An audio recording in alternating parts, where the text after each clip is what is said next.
যিসকল মানুহে এতিয়ালৈকে অৰুণোদয় আঁচনি পোৱা নাই সেই সকল মানুহে ভিডিঅ'টোত ক্লিক কৰিছে যদি অনুগ্ৰহ কৰি ভিডিঅ'টো স্কিপ নকৰি প্ৰথমৰ পৰা শেষলৈ চাই থাকিব, কিয়নো অসম চৰকাৰে 2024-25 চনৰ বাজেটত অৰুণোদয় আঁচনিৰ নতুন আবেদন সম্পৰ্কে এখন বিশেষ আপডেট প্ৰদান কৰিছে।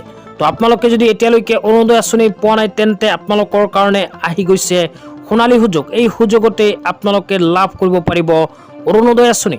তো অসম চৰকাৰে নতুনকৈ 2,50,000 মানুহক প্ৰদান কৰিব অৰুণোদয় আঁচনি। তো নতুনকৈ কোনবোৰ মানুহে অৰুণোদয় আঁচনি লাভ কৰিব আৰু কোনবোৰ মানুহক চৰকাৰে অৰুণোদয় আঁচনিৰ ফৰ্ম প্ৰদান কৰিব এতিয়া আপোনালোকক বিস্তাৰিত জনাইছো। অনুগ্ৰহ কৰি ভিডিঅ'টো স্কিপ নকৰি চাই থাকিব। তো আপোনালোকে মোবাইল স্ক্ৰীনত চাব পাৰিছে অসম চৰকাৰে 2024-25 চনৰ বাজেটত অৰুণোদয় আঁচনিলৈ এনেকুৱা এখন সিদ্ধান্ত গ্ৰহণ কৰিছে। অৰুণোদয় 2.38 কোটি টকা নতুনকৈ আবণ্টন দিছে। লগতে আপোনালোকে মোবাইল স্ক্ৰীনত চাব পাৰিছে এনেকৈ এখন নটিফিকেশ্যন জাৰি কৰিছে। ইয়াতে কি লিখা আছে আপোনালোকক বিতংভাৱে জনাইছো। অনুগ্ৰহ কৰি ভিডিঅ'টো স্কিপ নকৰি চাই থাকিব। ইয়াতে লিখা আছে ৰাজ্যত অৰুণোদয় নতুন পৰিধি অৰুণোদয় 2.0 মুঠ আবণ্টন 3,800 কোটি টকা। আঁচনিৰ লাভালাভ মহিলাৰ উপৰিও তৃতীয় লিংগ আৰু দিব্যাংগজন ব্যক্তিৰ বাবে সম্প্ৰসাৰণ। এতিয়াৰ পৰা মহিলাসকলৰ উপৰিও তৃতীয় লিংগ আৰু দিব্যাংগজন ব্যক্তিৰ বাবেও অৰুণোদয় আঁচনি সম্প্ৰসাৰণ কৰিব অসম চৰকাৰে।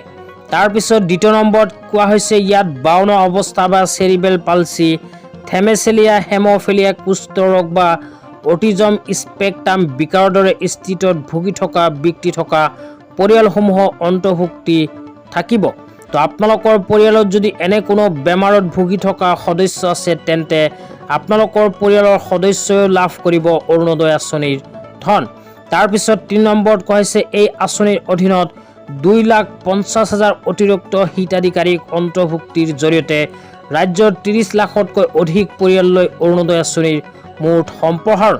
তো অসম চৰকাৰে নতুনকৈ 2,50,000 মানুহক সামৰি ল'ব অৰুণোদয় আঁচনিত।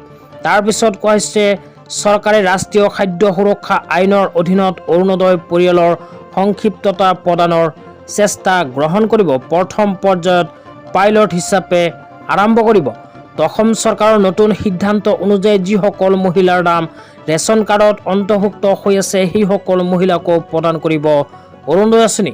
লগতে যিসকল মহিলাৰ নাম আগৰ পৰাই অৰুণোদয় আঁচনিত অন্তৰ্ভুক্ত হৈ আছে সেইসকল মহিলাক প্ৰধানমন্ত্ৰী জীৱন জ্যোতি বীমা যোজনা আৰু প্ৰধানমন্ত্ৰী সুৰক্ষা বীমা যোজনাৰ অধীনত অন্তৰ্ভুক্ত কৰিব বুলি অসম চৰকাৰে 2024-25 চনৰ বাজেটত ঘোষণা কৰিছে। তো আজি ইমানেই। ভিডিঅ'টো চাই কেনে পালে নিশ্চয় কমেণ্ট বক্সত কমেণ্ট কৰি জনাই দিব। তো ধন্যবাদ।